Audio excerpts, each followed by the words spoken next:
ಒಳ್ಳೇದು ಮಾತಾಡಿದ್ರು ಅವ್ರಿಗೆ ಬೇಕಾಗಿರೋದು ಇನ್ನೊಬ್ರ ಲೈಫ್ನಲ್ಲಿ ಏನಾಗ್ತಾ ಇದೆ. ನಾನು ಹೋಗಿ ಯಾರನ್ನು ಡೈರೆಕ್ಟಾಗಿ ನೀವು ದುಡ್ಡು ಇನ್ವೆಸ್ಟ್ ಮಾಡಿ ದುಡ್ಡು ಮೋಸ ಮಾಡ್ತಾ ಇಲ್ಲ. ಯಾವುದೋ ಒಂದು ಗ್ಯಾಂಬ್ಲಿಂಗ್ ನಾನು ಪ್ರಮೋಷನ್ ಮಾಡಿದಾಗ ನನ್ನನ್ನು ನೀವು ತೊಗೊಂಡೋಗಿ ದುಡ್ಡು ಹಾಕ್ತಾ ಇದ್ದೀರಾ. ಸೊ ನಾನು ನಿಮ್ಮ ಹತ್ರ ಡೈರೆಕ್ಟ್ ದುಡ್ಡು ಕೀಳಲಿಲ್ಲ, ಬಟ್ ನೀವು ಮೋಸ ಹೋದಂತಹ ದುಡ್ಡನ್ನು ನನ್ನ ತಲೆ ಮೇಲೆ ಬಂತಲ್ಲ ಕರ್ಮ. I am also somewhere spoiling you. ನಿಮ್ಮನ್ನು ಹಾಳು ಮಾಡ್ತಾ ಇದ್ದೀನಿ ಇಂಥ ಕೆಟ್ಟ ಪ್ರಮೋಷನ್ಸ್ ಮಾಡಿದಾಗ. ಇನ್ಫ್ಲುಯೆನ್ಸರ್ ಸುಮಾರು ಜನ ಮಾಡ್ತಾರೆ, ಎಲ್ಲ ದುಡ್ಡಿಗೋಸ್ಕರ ಏನು ಬೇಕಾದರೂ ಮಾಡ್ತೀವಿ ಅನ್ನೋ ಜಗತ್ತು ಇವತ್ತಿನ ದಿನಕ್ಕಿರೋದು. ಒಂದ್ಸಲ ನೀವು ವ್ಯೂಸು ಫಾಲೋವರ್ಸ್ ಚೆನ್ನಾಗಿ ಬಂತು ಅಂದರೆ ತುಂಬ ಚೆನ್ನಾಗಿ ದುಡಿಬೋದು. ಏನೋ ಮಾಡದೇ ಇರೋರು ಎಲ್ಲೋ ಇದ್ದಾರೆ, ಎಲ್ಲ ಮಾಡ್ಕೊಂಡು ನಾವು ಏನೂ ಮಾಡಲ್ಲ ಅನ್ನೋ ಥರ ಹಾಗೆ. ಸೊ ಇನ್ಸ್ಟಾಗ್ರಾಮ್ನ ಈ ವೇದಿಕೆನ ಎಷ್ಟು ಮಿಸ್ಯೂಸ್ ಮಾಡ್ಕೊಳ್ತಾ ಇದ್ದಾರೆ. ಸೋಷಿಯಲ್ ಮೀಡಿಯಾ ಅನ್ನೋದನ್ನು ತುಂಬ ಮಿಸ್ಯೂಸ್ ಮಾಡ್ಕೊಳ್ತಾ ಇದ್ದಾರೆ. ಯಾವ್ಯಾವ ಥರದ್ದಂತ ನೀವು ಎನಿಥಿಂಗ್ ಇರ್ಬೋದು.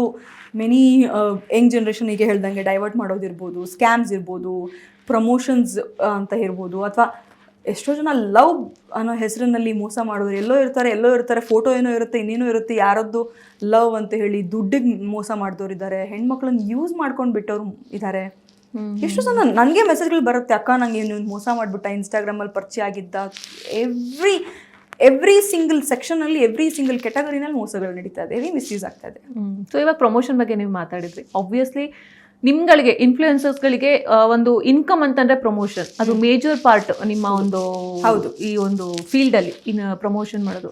ಬಿಕಾಸ್ ದುಡ್ಡು ಬರುತ್ತೆ. ನೀವು ಎಂಥ ಆ್ಯಡಿಗೆ ಪ್ರಮೋಷನ್ ಮಾಡ್ತೀರೋ ಅದ್ರ ಲೆವೆಲ್ಲಿಗೆ ನಿಮಗೆ ದುಡ್ಡು ಬರುತ್ತೆ. ಇವಾಗ ಯಾವುದೋ ರಮ್ಮಿ ಆಗಿರಬಹುದು, ಆಮೇಲೆ ಬೇರೆ ರೀತಿಯಾದಂತಹ ಒಂದಿಷ್ಟು ಗ್ಯಾಮ್ಲಿಂಗ್ ಏನಿರುತ್ತಲ್ಲ ಆ ಥರದಲ್ಲಿ ಪ್ರಮೋಷನ್ ಕೊಡ್ತಾ ಹೋದರೆ ಅವ್ರು ನಿಮಗೆ ಜಾಸ್ತಿ ಪೇ ಮಾಡ್ತಾರೆ. ಅಟ್ ದ ಸೇಮ್ ಟೈಮ್ ಆ ಪ್ರಮೋಟ್ ಮಾಡ್ತಾ ಇರೋದ್ರಿಂದ ಅದನ್ನೊಂದಿಷ್ಟು ನೋಡ್ತಾ ಇರೋ ಜನಗಳಿಗೆ ಅದು ರಾಂಗ್ ಆಗಿ ಇಂಪ್ಯಾಕ್ಟ್ ಆಗ್ತದೆ. ಈಗ ಅದನ್ನೇ ಹೇಳಿದ್ದು, ನಾವು ರಾಂಗ್ ಆಗಿ ಮಾಡ್ತಾ ಇದೀವಿ ಅಂದ್ರೆ ತಪ್ಪು. ನಾನು ದುಡ್ಡು ಮಾಡ್ಕೋಬೇಕಂದಾಗ ಅದೇ ಆಗ್ಲೇ ಹೇಳ್ದಂಗೆ ಕೆಟ್ಟವರು ಒಳ್ಳೆಯವರು ಮಧ್ಯೆ ಡಿಫ್ರೆನ್ಸ್ ಸೇಮ್ ಇದೆ. ನಾನು ಹೋಗಿ ಯಾರನ್ನು ಡೈರೆಕ್ಟಾಗಿ ನೀವು ದುಡ್ಡು ಇನ್ವೆಸ್ಟ್ ಮಾಡಿ ದುಡ್ಡು ಮೋಸ ಮಾಡ್ತಾ ಇಲ್ಲ. ಈಗ ನಾನು ಪ್ರಮೋಷನ್ ಮಾಡಿದೆ, ಯಾವುದೋ ಒಂದು ಗ್ಯಾಂಬ್ಲಿಂಗ್ ನಾನು ಪ್ರಮೋಷನ್ ಮಾಡಿದಾಗ ನನ್ನನ್ನು ನೀವು ತೊಗೊಂಡೋಗಿ ದುಡ್ಡು ಹಾಕ್ತಾ ಇದ್ದೀರಾ. ಸೊ ನಾನು ನಿಮ್ಮ ಹತ್ರ ಡೈರೆಕ್ಟ್ ದುಡ್ಡು ಕೀಳಲಿಲ್ಲ, ಬಟ್ ನೀವು ಮೋಸ ಹೋದಂತಹ ದುಡ್ಡನ್ನು ನನ್ನ ತಲೆ ಮೇಲೆ ಬಂತಲ್ಲ ಕರ್ಮ. So I am also somewhere spoiling you. ನಿಮ್ಮನ್ನು ಹಾಳು ಮಾಡ್ತಾ ಇದ್ದೀನಿ ಇಂಥ ಕೆಟ್ಟ ಪ್ರಮೋಷನ್ಸ್ ಮಾಡಿದಾಗ. ಇನ್ಫ್ಲುಯೆನ್ಸರ್ ಸುಮಾರು ಜನ ಮಾಡ್ತಾರೆ, ಎಲ್ಲ ದುಡ್ಡಿಗೋಸ್ಕರ ಏನು ಬೇಕಾದರೂ ಮಾಡ್ತೀವಿ ಅನ್ನೋ ಜಗತ್ತು ಇವತ್ತಿನ ದಿನಕ್ಕಿರೋದು. ಜನನೂ ಹಾಗೆ ಏನಂದರೆ ದುಡ್ಡು ಬೇಕು. ಎಷ್ಟು ದುಡ್ಡು ಹಿಡ್ಕೊಂಡು ಏನು ಮಾಡ್ತೀರಾ ಅನ್ನೋದು ನಂಗೆ ಗೊತ್ತಿಲ್ಲ. ಐ ಅಂಡರ್ಸ್ಟ್ಯಾಂಡ್, ನಾನು ದುಡಿತಿದ್ದೀನಿ, ನನಗೂ ದುಡ್ಡು ಬೇಕು. ಸರ್ಟೆನ್ ಥಿಂಗ್ಸ್ ನಾನು ಲೀಡ್ ಮಾಡೋದಕ್ಕೆ ನಂಗೆ ದುಡ್ಡು ಬೇಕೇ ಬೇಕು. ಹಾಗಂತ ನಾನು ಇನ್ನೊಬ್ರನ್ನ ಮೋಸ ಮಾಡಿ ನಾನು ದುಡ್ಡು ಮಾಡ್ತೀನಿ ಅಂತ ಹೇಳೋದು ಏನೂ ವರ್ತಿಲ್ಲ, ಆ ದುಡ್ಡಿಗೆ ವರ್ತೇ ಇಲ್ಲ. ಸೊ ಪ್ರಮೋಷನ್ ಅಂತ ಬಂದಾಗ ನಾನಂತೂ ಪರ್ಸ್ನಲಿ ನೀವು ಯಾವ ಥರ ಪ್ರಮೋಷನ್ಸ್ ಮಾಡೋದು? ಎಥಿಕ್ಸ್, ಅದು ನಂದೊಂದು ಸರ್ಟನ್ ಎಥಿಕ್ಸ್ ಇದೆ, ಅದನ್ನ ಬಿಟ್ಟು ನಾನು ಕ್ರಾಸ್ ಮಾಡಲ್ಲ. ಓನ್ಲಿ ಜೆನ್ಯೂನ್ ಇದ್ರೆ ಅಷ್ಟೇ. ಲೈಕ್ ಸ್ಕೂಲ್ಸ್ ಕಾಲೇಜಸ್ ಕೆಲವೊಂದು ಮಾಡಿದೀವಿ. ಆಮೇಲೆ ಈ ಪೂರ್ವಿಕಾ ಮೊಬೈಲ್ಸ್ ಗಿಬಲ್ಸ್ ಎಲ್ಲ what ever offer they have ಆ ಥರದ್ದು ಪ್ರಮೋಷನ್ಸ್ ಮಾಡಿದ್ದೀನಿ. ಆ್ಯಂಡ್ ಸಾರಿಗಿರಿ ಅಂತ ಬಂದರೆ ಆ ಥರ ಮಾಡಿದ್ದೀನಿ, ಬಿಟ್ರೆ ಬೇರೆ ನಾನು ಮಾಡಲ್ಲ. ಎಷ್ಟು ದುಡ್ಕೋಬೋದು ಈ ರೀತಿಯಾದಂಥ?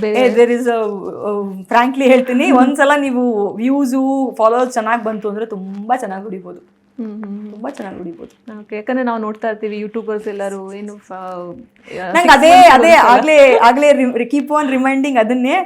ಏನೋ ಮಾಡದೇ ಇರೋರು ಎಲ್ಲೋ ಇದ್ದಾರೆ, ಎಲ್ಲ ಮಾಡ್ಕೊಂಡು ನಾವು ಏನೂ ಮಾಡಲ್ಲ ಅನ್ನೋ ಥರ ಹಾಗೆ ಜನ ಅದನ್ನೇ. ಎಷ್ಟೇ ಒಳ್ಳೇದು ಮಾತಾಡಿದ್ರು ಅವ್ರಿಗೆ ಬೇಕಾಗಿರೋದು ಇನ್ನೊಬ್ರ ಲೈಫ್ನಲ್ಲಿ ಏನಾಗ್ತಾ ಇದೆ.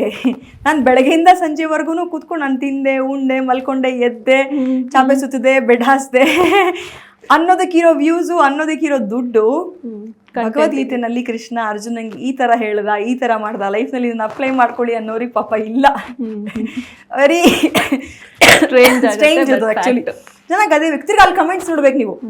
ಮಾಡಕ್ಕೆ ಬೇರೆ ಕೆಲಸ ಇಲ್ಲ ಇವರಿಗೆ, ಇದನ್ನೇ ಮಾಡ್ತಾರೆ. ಮತ್ತು ಯಾಕೆ ನೋಡ್ತಾ ಇದ್ದೀರಾ ನೀವು? ನಿಮಗೆ ಕೆಲಸ ಇದೆ ಅಲ್ವಾ, ನೀವು ಯಾಕೆ ನೋಡ್ತಾ ಇದ್ದೀರಾ?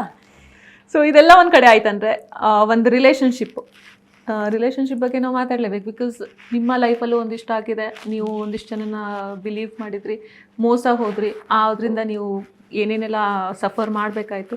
ಸೊ ಇವತ್ತಿನ ಜನ್ರೇಷನಲ್ಲಿ ರಿಲೇಷನ್ಶಿಪ್ ಅಂತಂದರೆ ನೀವು ಹೆಂಗೆ ಅದನ್ನು ನೋಡ್ತೀರಾ?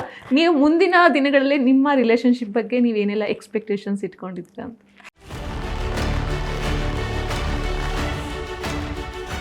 ಹೋಪ್ಫುಲಿ ಈ ವಿಡಿಯೋ ನಿಮಗೆ ಇಷ್ಟವಾಗಿದೆ ಅಂತ ಭಾವಿಸ್ತೀನಿ. ಇಷ್ಟವಾಗಿದೆ ಲೈಕ್ ಮಾಡಿ, ಕಮೆಂಟ್ ಮಾಡಿ, ಮತ್ತು ಶೇರ್ ಮಾಡಿ. ಹಾಗೆ ವಿಶ್ವವಾಣಿ ಸ್ಪೆಷಲ್ ಯೂಟ್ಯೂಬ್ ಚಾನಲ್ನ ಸಬ್ಸ್ಕ್ರೈಬ್ ಮಾಡಿ. Thank you.